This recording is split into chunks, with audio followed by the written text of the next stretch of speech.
Donc, juste en un mot, vous dire que le GIMELEC, c'est tout simplement une organisation professionnelle qui rassemble ce qu'on a appelé par néologisme la filière de l'électronumérique. Je vais vous donner quelques noms d'entreprises, ça vous en dira peut-être un peu plus. On a parmi nos 200 et quelques entreprises membres des entreprises comme Schneider Electric, Vinci Énergie, Legrand, SPIE, ABB, Siemens, etc.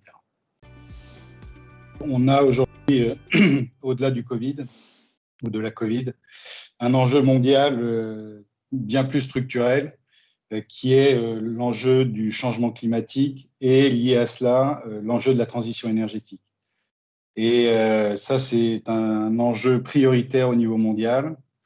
Et dans le même temps, on a une révolution technologique comme on n'en a pas connu depuis longtemps, mondiale bien évidemment aussi, qui est le numérique. Et la question est de savoir si le numérique est un ami ou un ennemi de cette transition énergétique. On sort d'un peu plus d'un siècle de perfectionnement de nos infrastructures énergétiques. La France en est un bon exemple avec un grand groupe que vous connaissez comme EDF, mais aussi Engie par exemple, où on a eu de cesse en fait de perfectionner un système assez pyramidal pour le rendre de plus en plus performant avec des centrales électronucléaires en particulier en France très performantes, des réseaux très performants. Mais on s'est peu préoccupé des usages finalement, ou pas tellement. Et on constate qu'aujourd'hui, je vais bien sûr faire beaucoup de raccourcis, mais vu le temps imparti, mais on constate aujourd'hui, par exemple, en France comme au niveau mondial, qu'on a des bâtiments toujours hautement inefficaces. Ces bâtiments, ils représentent 50% de la consommation mondiale d'électricité, 30% de la consommation mondiale de toutes les énergies confondues, et pèsent pour 40% dans les émissions mondiales de CO2. Donc, le bâtiment est un enjeu fondamental de la transition énergétique. Et j'ai retrouvé un vieux schéma qui est très parlant pour nous. Je vais essayer de vous l'expliquer rapidement, en commençant par le haut et le pavé vert. En fait, la grande révolution à laquelle on assiste et qui est en particulier permise aujourd'hui par le numérique, c'est d'optimiser les usages à la maille la plus fine et la plus locale. Le pavé vert que vous voyez, c'est la pièce où vous vous trouvez, vous, actuellement. Vous pouvez éventuellement être dans une tour de la Défense, mais dans un bureau. Et ce bureau, c'est le pavé vert.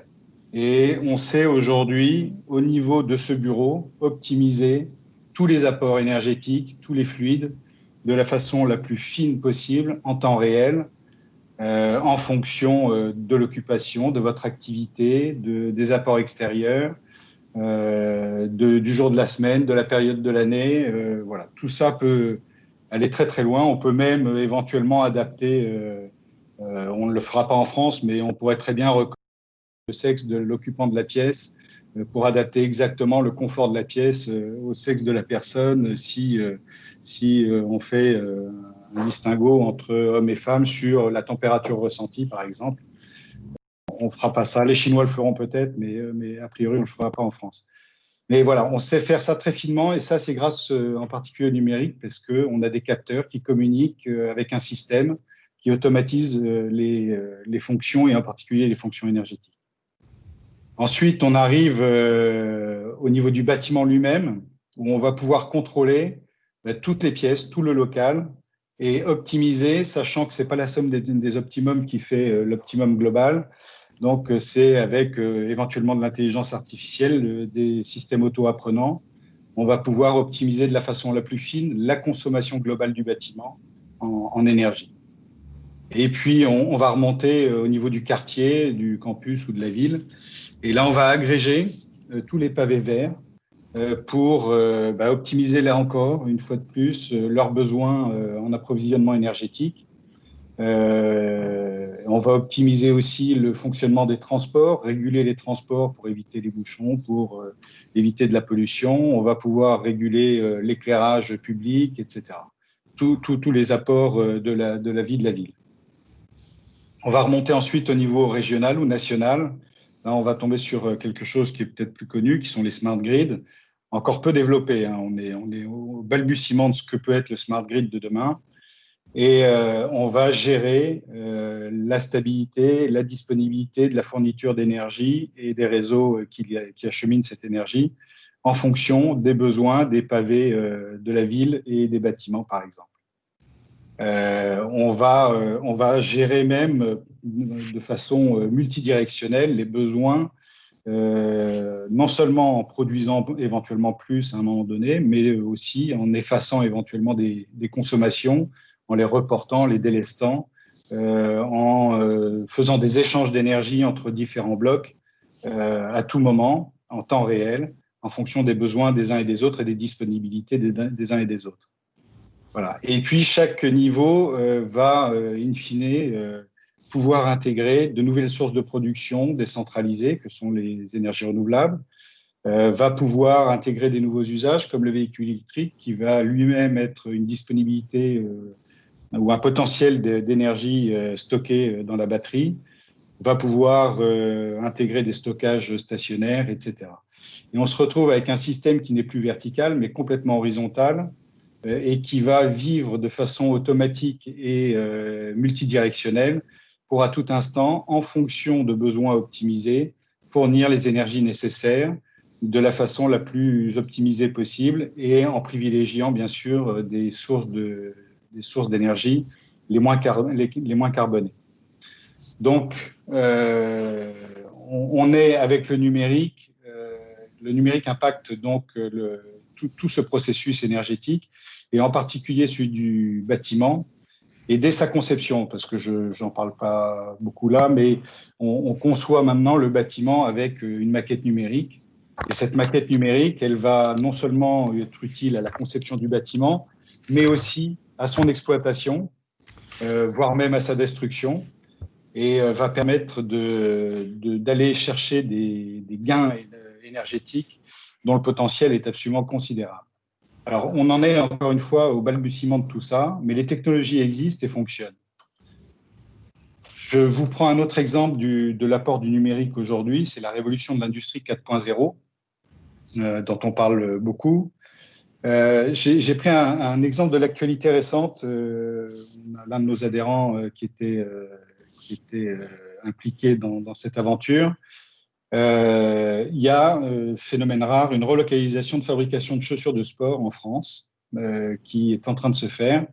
Alors, à taille modeste pour l'instant, mais il y a une entreprise, Chamatex, qui fabrique des chaussures pour différentes marques comme Salomon, Babola et Millet, qui va inaugurer en 2021 une nouvelle usine complètement 4.0 pour fabriquer des chaussures qui étaient fabriquées en Chine, des chaussures plutôt haut de gamme, des chaussures de sport, et c'est quelque chose qu'on n'aurait pas imaginé il y a quelques années. Et ça, c'est rendu possible par l'apport du numérique, qui fait que l'usine en question, totalement automatisée, va également être digitalisée et va permettre de fabriquer de façon très compétitive ce qu'on ne savait pas faire de façon compétitive en Europe auparavant. Donc, on a des technologies très avancées, on a du jumeau numérique, on a de la maintenance prédictive, on a, etc. Alors, c'est peu d'emplois, il va y avoir 50 emplois pour produire 500 000 chaussures à l'année, mais c'est 50 emplois tout de même. Et puis surtout, c'est ce que j'ai voulu souligner à la fin, puisqu'on parle de transition énergétique, c'est que dans ce processus, on va faire une économie d'émissions de carbone assez considérable, puisque ces chaussures auparavant étaient fabriquées en Chine pour être consommées en France. Donc, rien que le transport, comme beaucoup de nos consommations, va être épargné. Et puis, l'usine elle-même, par son automatisation et sa numérisation, va réduire considérablement ses consommations de matière et d'énergie. Donc, on va une consommation réduite à sa plus simple expression. On ne consomme pas plus que ce dont on a besoin en temps réel pour fabriquer le nombre de paires de chaussures commandées d'ailleurs quasiment en temps réel.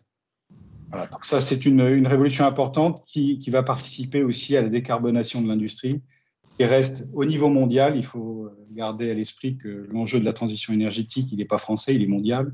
L'empreinte environnementale de l'industrie reste encore très très forte au niveau mondial.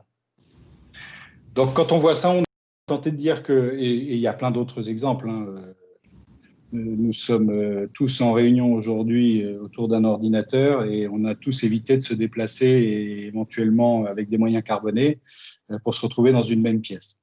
Donc, on voit bien que le numérique est plutôt un facteur de facilitation pour atteindre nos objectifs en matière de transition énergétique. Et c'est une excellente nouvelle parce que c'est un levier considérable.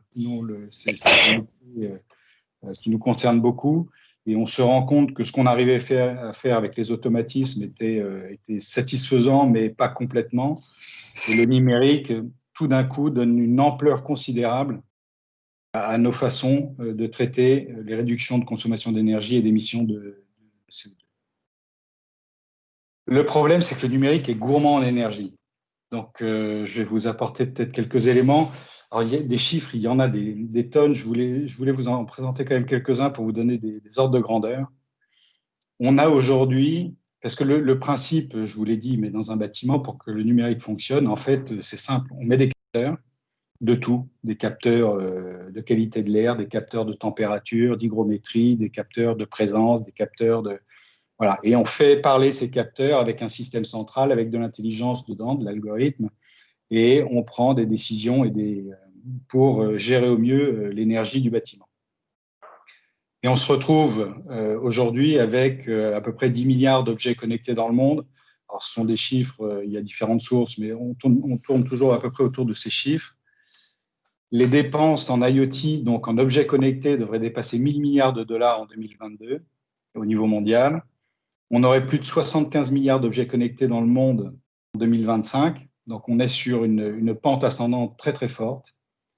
Et la 5G dont on parle beaucoup, pour vous donner un ordre de grandeur, c'est jusqu'à 1 million de connexions par kilomètre carré, c'est 10 fois plus que la 4G. Donc, c'est assez considérable et c'est aussi un outil qui participera d'ailleurs à la numérisation de l'industrie, des bâtiments et de nos villes. Et puis, je vous l'ai mis en encadré rouge, mais pendant la période février, mi-avril, au niveau 2020 avec le Covid, au niveau mondial, on a eu une augmentation du trafic Internet de près de 40%, beaucoup de télétravail et sans doute aussi beaucoup de Netflix, mais ça a été assez considérable. Donc on voit qu'on peut aller encore très très loin dans l'usage d'Internet pour des usages professionnels ou des usages particuliers. Alors, malgré ça, donc je vous ai donné quelques grands chiffres, malgré ça, sur le poids ou la consommation d'énergie du numérique, on est encore un peu en terra incognita, comme je le mets. Le numérique est quelque chose d'assez neuf, finalement, et il y a des batailles de chiffres dans tous les sens, donc on est un peu prudent là-dessus. Mais il y a un organisme français qui s'appelle le Shift Project, qui a sorti un rapport il n'y a pas très longtemps, et qui estimait qu'avec ses, à l'époque, 167 millions d'abonnés, s'ils regardaient 2 heures par jour en moyenne Netflix, Netflix consommerait 94 TWh par an. 94 TWh par an, c'est assez considérable. Et en même temps, on voit qu'on a des analyses par ailleurs qui nous disent qu'en fait, le Shift Project se trompe, mais pas qu'un peu, parce que surestimerait de 200 fois les consommations de Netflix, parce que Netflix rapporte une consommation de son process, on va dire, à 0,45 TWh en 2019. Donc voilà, vous voyez, alors où se situe la vérité entre 0,45 TWh et 94 TWh? Difficile de le dire. C'est sans doute entre les deux, mais on n'a pas de vision très, très exacte des consommations énergétiques de grands acteurs du numérique comme Netflix, par exemple. Cependant, on peut quand même affirmer que le numérique est un énorme consommateur d'énergie. Et nous connaissons tous, alors le numérique, vous avez devant vous un PC ou un smartphone, c'est les applications peut-être les plus connues, le smartphone étant un gros consommateur d'énergie au moment de sa fabrication et dans son fonctionnement. Mais il y a d'autres éléments de la chaîne numérique qui sont des consommateurs d'énergie, et en particulier un pavé qui s'appelle le data center, qui est la face immergée de l'iceberg numérique, et qui est le gros de l'infrastructure du numérique avec les réseaux et qui consomme beaucoup. Donc, le numérique en 2017, c'était à peu près 3% ou un peu moins de 3% de la consommation d'énergie finale au niveau mondial. Et on estime que ça pourrait quasiment doubler d'ici 2025. En 2016, ça représentait à peu près 2% des émissions de gaz à effet de serre, soit plus que les émissions de l'aviation civile dont on parle beaucoup. Voilà, donc ça vous situe déjà un peu la chose, et c'est un secteur en forte croissance. Dans ce monde du numérique, les data centers, c'est à peu près 20 à 30% des consommations. C'est aujourd'hui, enfin en 2010, c'était 250 TWh consommés. Mais selon l'Agence internationale de l'énergie, on a fait beaucoup de progrès sur les data centers, une consommation à peu près stabilisée malgré la croissance assez forte de ce secteur. Et on pourrait, d'après l'Agence internationale de l'énergie, on verra si ça se révèle exact, on pourrait en 2030 avoir une consommation à peu près équivalente à aujourd'hui, malgré la forte croissance du nombre de data centers et du volume des données traitées. Et en Europe, on retrouve à peu près la même chose, c'est-à-dire que dans l'Europe des 28, on a une demande d'électricité qui devrait passer de 2,7% en 2018 à 3,2% en 2030 pour les data centers. Donc une croissance relativement faible par rapport à la forte croissance des données traitées et du nombre de data centers implantés en Europe.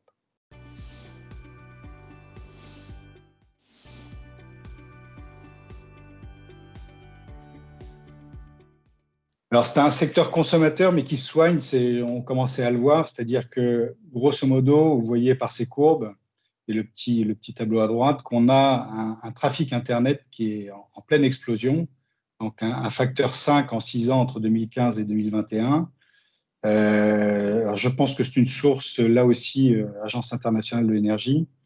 Une charge de travail dans les data centers qui serait multipliée par 3.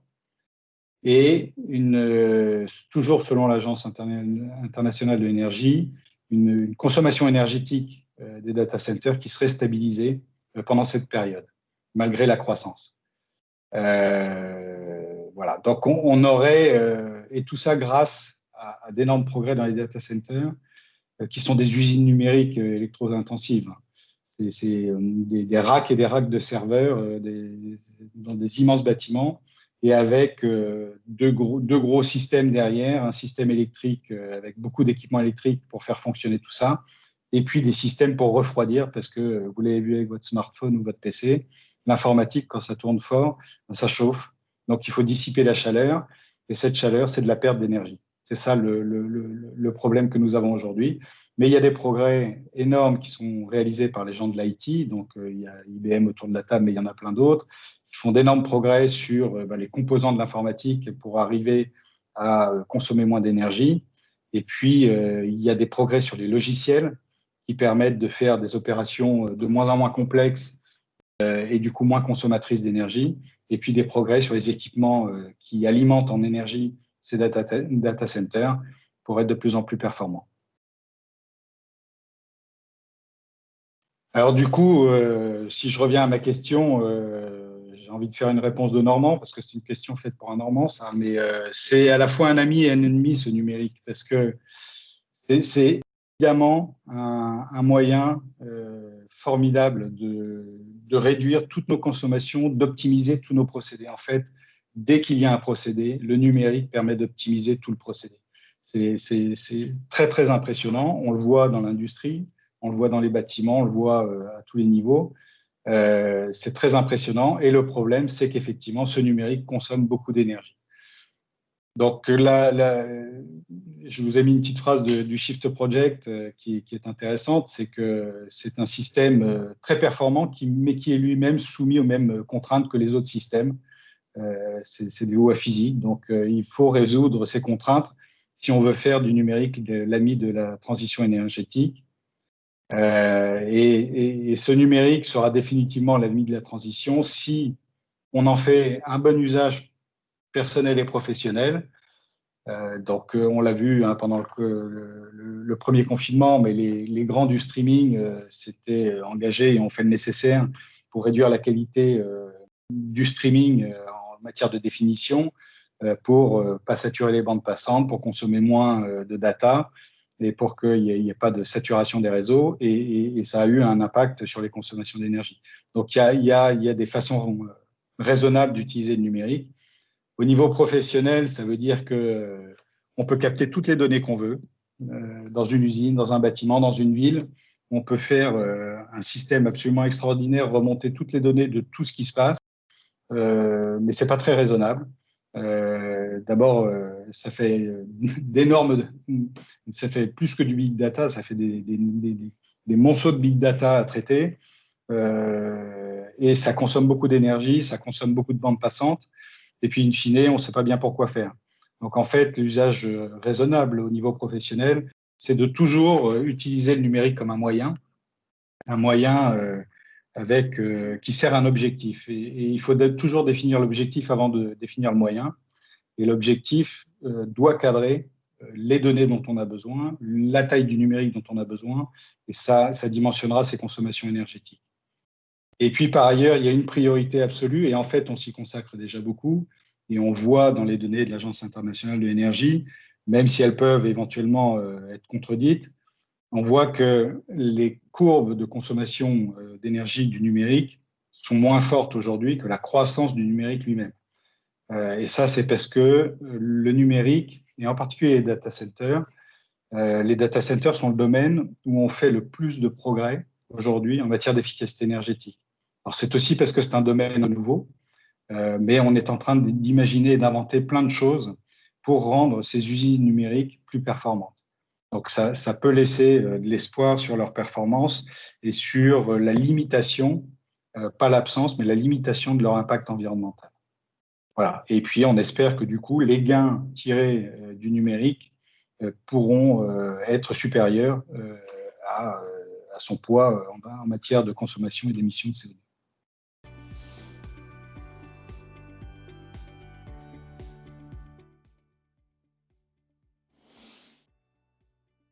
Alors, typiquement, dans l'industrie, par exemple, je vous ai cité un exemple d'industrie 4.0, mais dans l'industrie, la transformation de l'industrie, la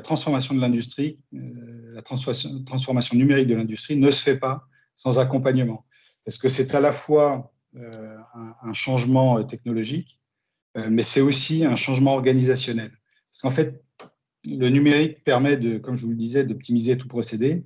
Donc, ça change l'intervention aussi de l'homme dans le procédé. Donc ça nécessite aussi un accompagnement au changement pour les équipes dans les usines. On a cofondé l'Alliance Industrie du Futur, qui décerne des labels de vitrine Industrie du Futur à des industriels qui ont engagé cette transformation. Et il y a un facteur commun à chaque fois, qui est le rôle des équipes humaines dans les usines pour réussir ces transformations digitales. Donc, ça nécessite effectivement d'être accompagné, mais il y a aujourd'hui de plus en plus d'offres d'accompagnement. Alors, c'est peut-être plus simple dans l'industrie. Dans le bâtiment, qui est un monde très fragmenté, très diffus, avec beaucoup d'intervenants, c'est plus compliqué. On voit que ça s'applique sur aujourd'hui des très gros bâtiments neufs avec des très gros opérateurs parce qu'ils savent se saisir de ces sujets. Et sur le reste du monde bâtimentaire, c'est plus variable. C'est sûr que le petit promoteur local aura peut-être plus de mal à traiter ce sujet-là. Mais en même temps, les solutions numériques sont de plus en plus plug and play et très simples. Donc, dans le bâtiment, on voit bien que c'est en train de prendre une dimension aussi assez forte et que voilà, ça va croître. Mais ça ne demande pas plus d'expertise finalement que les systèmes d'information dont on disposait il y a 20 ans. Donc, on a des DSI, dans les entreprises, typiquement, on a des spécialistes des systèmes d'information. La transformation numérique en cours, elle est finalement pas beaucoup plus compliquée à mon sens, puisqu'on a des produits tout packagés, tout faits, qui permettent d'être intégrés assez rapidement et assez facilement. On le voit, je pense, dans nos usages même quotidiens. Vous avez bien vu avec le confinement, le premier confinement. Là, on est sur Teams, mais les outils ont progressé de façon très rapide pendant cette année 2020.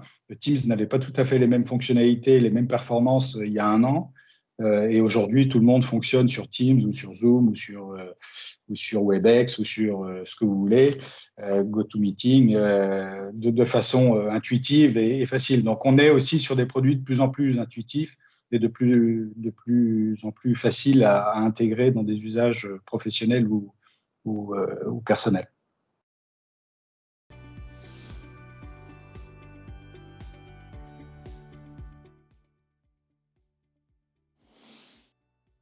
Et puis, encore une fois, je pense que dans le monde professionnel, le numérique vient en support d'objectifs tout à fait traditionnels. Donc, dans l'industrie, on va chercher à améliorer la performance et la compétitivité, à réduire les arrêts de machines, à réduire la casse, à réduire les déchets, à réduire les consommations de matière et d'énergie. Et c'est à partir de ces objectifs-là qu'on va se fixer des moyens qui vont être éventuellement numériques.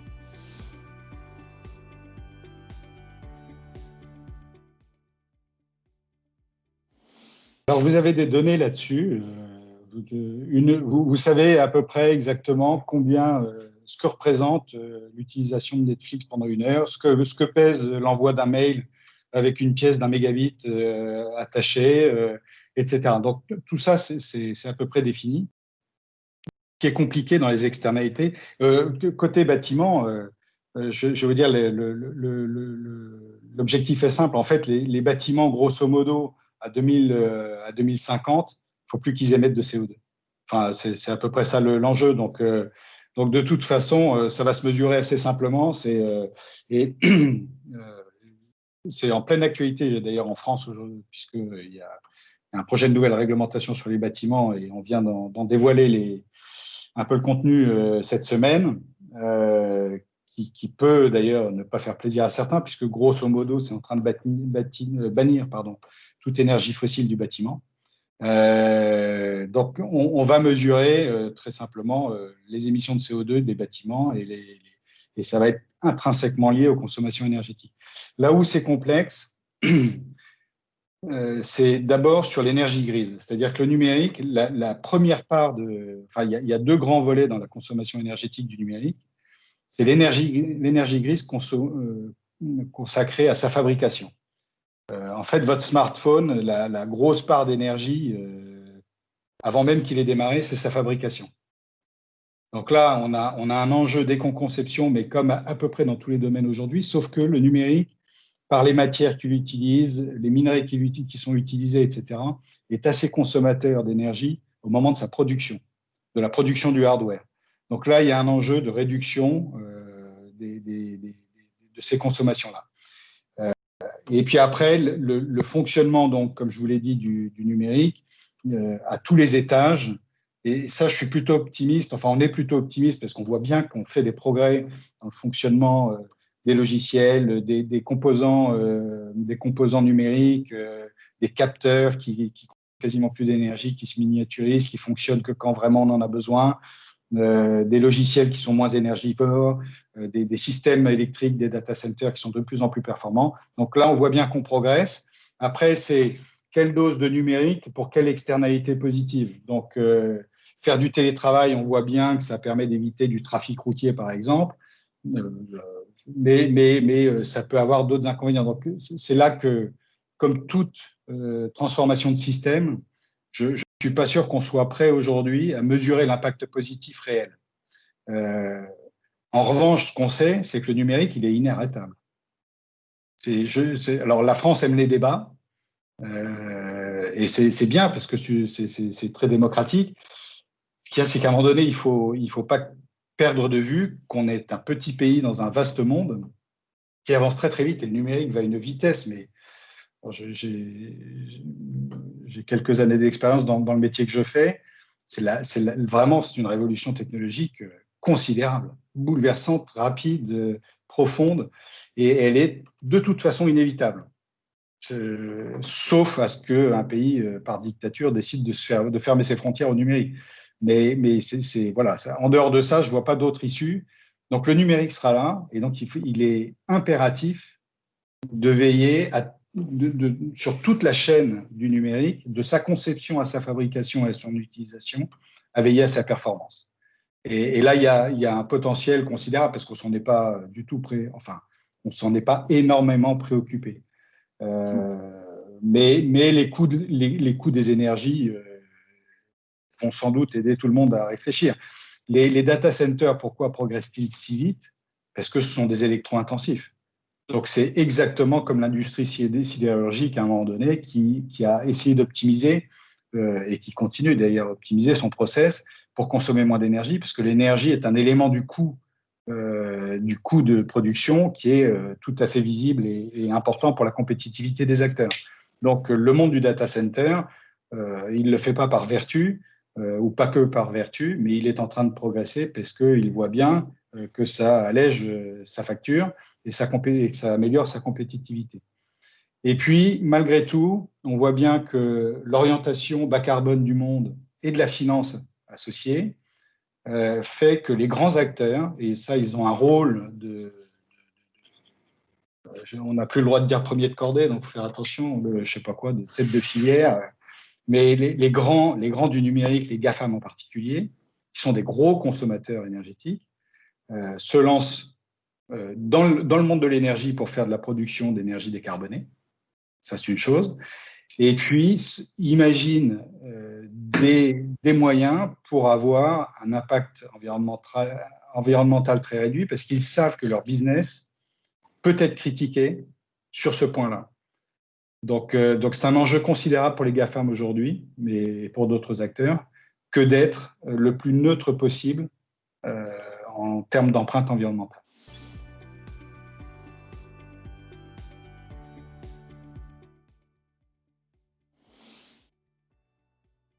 On sait répondre à cette question quand on se concentre sur un équipement, un produit, et dès qu'on est sur des systèmes complexes, ça devient très complexe en fait.